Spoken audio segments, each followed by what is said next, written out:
to get worried, try not to turn on to problems that upset you all. Don't you know everything's alright? Yes, everything's fine, and we want you to sleep well tonight. Oh, dear me. Hello. Oh, my goodness. Excuse me. Michael from Red Chair Diaries. It is Thursday, the 16th of August, 2012.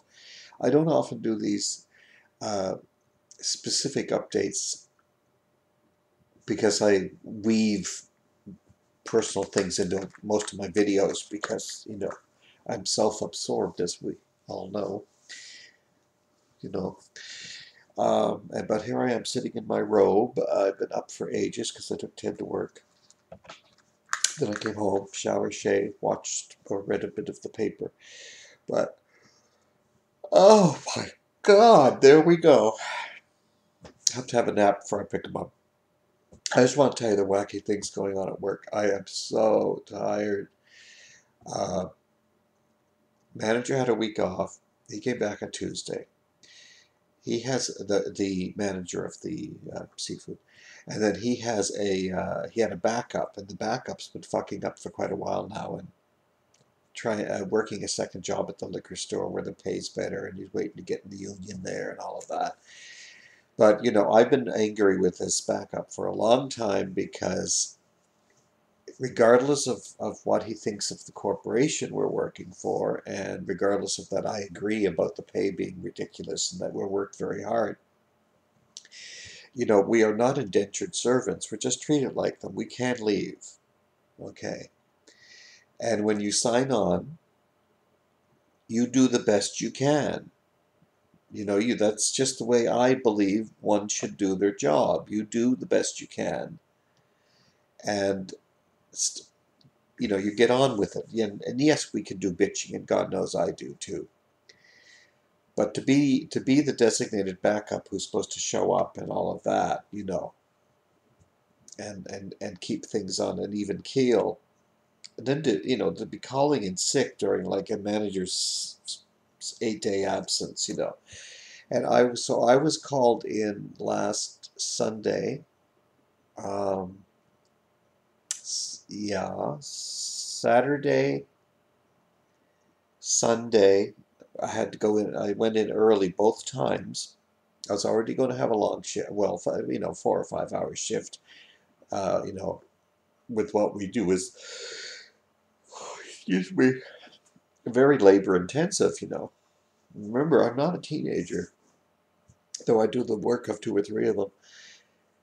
And when you're supposed to be opening at 9 o'clock and setting up the ice table with the fish and all of this, and doing the temperature checks and making sure things are working and replenishing shelves and marking down the food that's reached the best buy date that day, you have to discount it and things. These are all tasks that have to be done.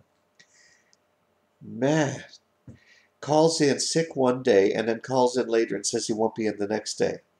Well, he's supposed to open up on the Sunday.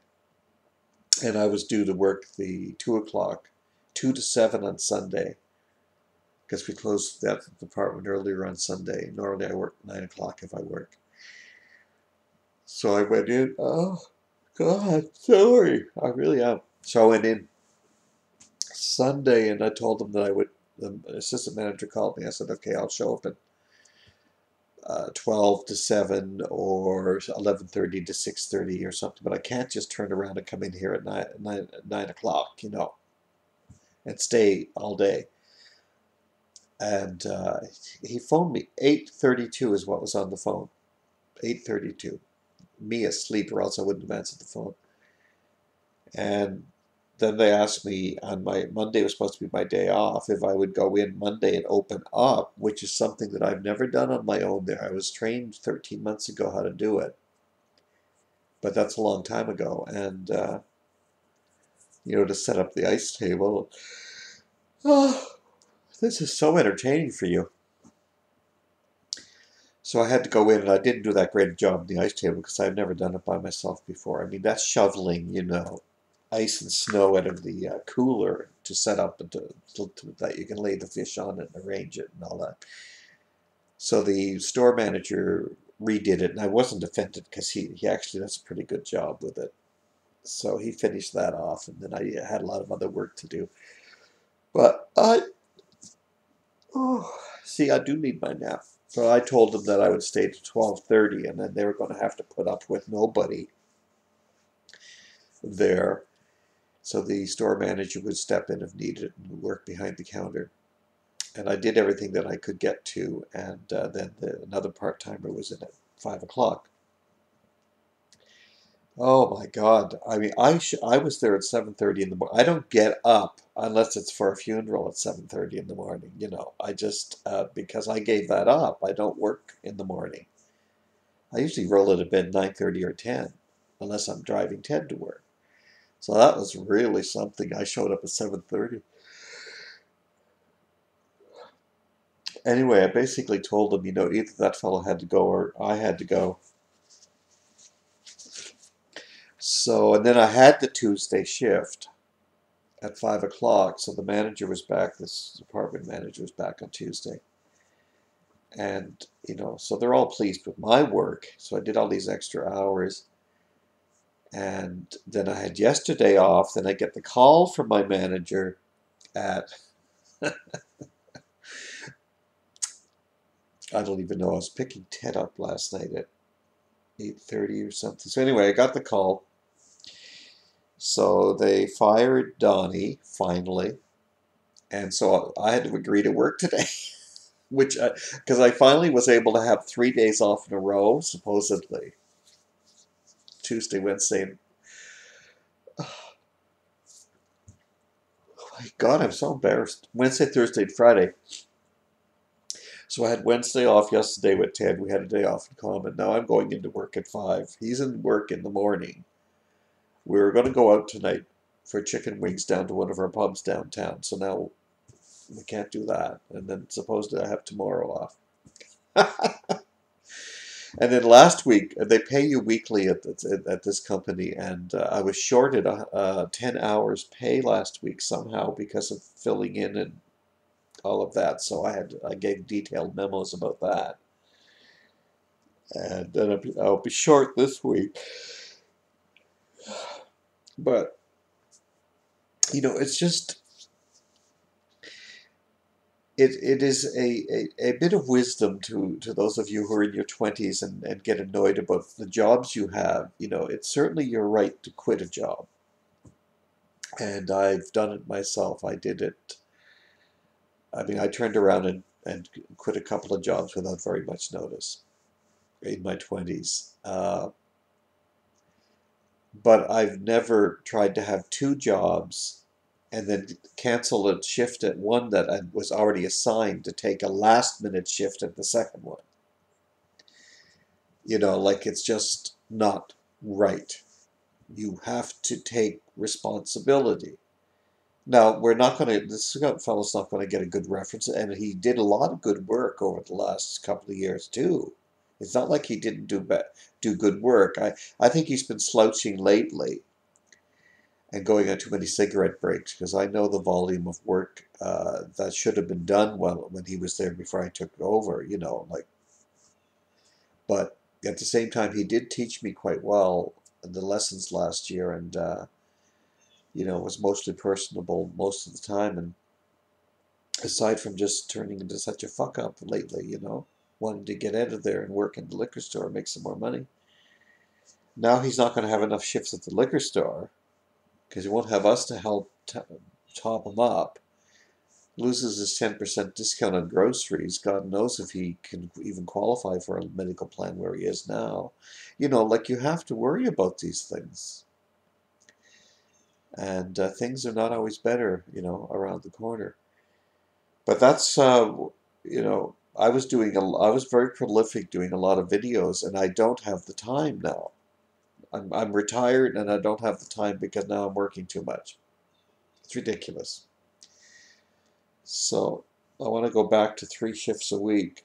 I mean, I did 6 days in a row, which is not part of my retirement plan, I can tell you.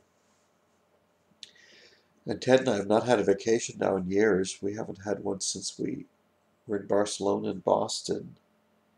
at the end of '07, even though we did have a fallow period where we weren't working for a couple of years, but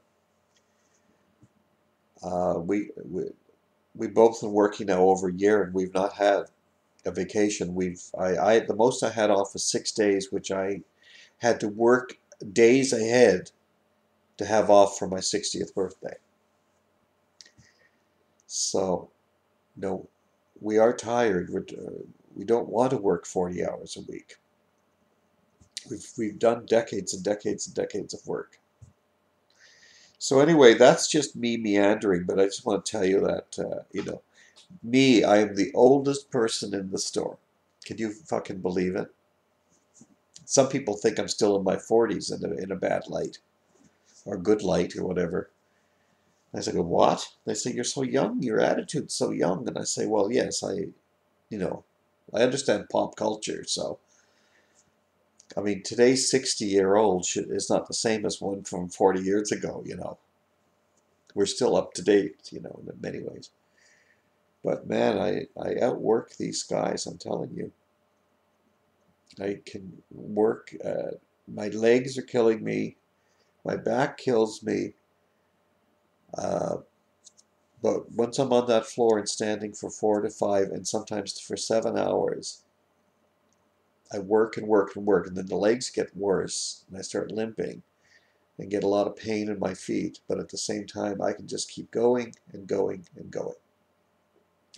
Because otherwise, when I stop, when I do take a break, I have a hard time walking once I actually sit down on the stool, because we have no chairs in the department. So I have to keep going. But it has been very good for me. I must say, I still enjoy the social aspect of going into a sales floor. So I have no intention of giving the job up. It just has to try to get back to a 3-day schedule, 4-day maximum, and then I feel pretty good about it. Anyway, that's the update. What else is going on? Still behind in my reading. Still reading The Crook Factory, and I should have been able to have finished that. I expected to finish that 2 months ago.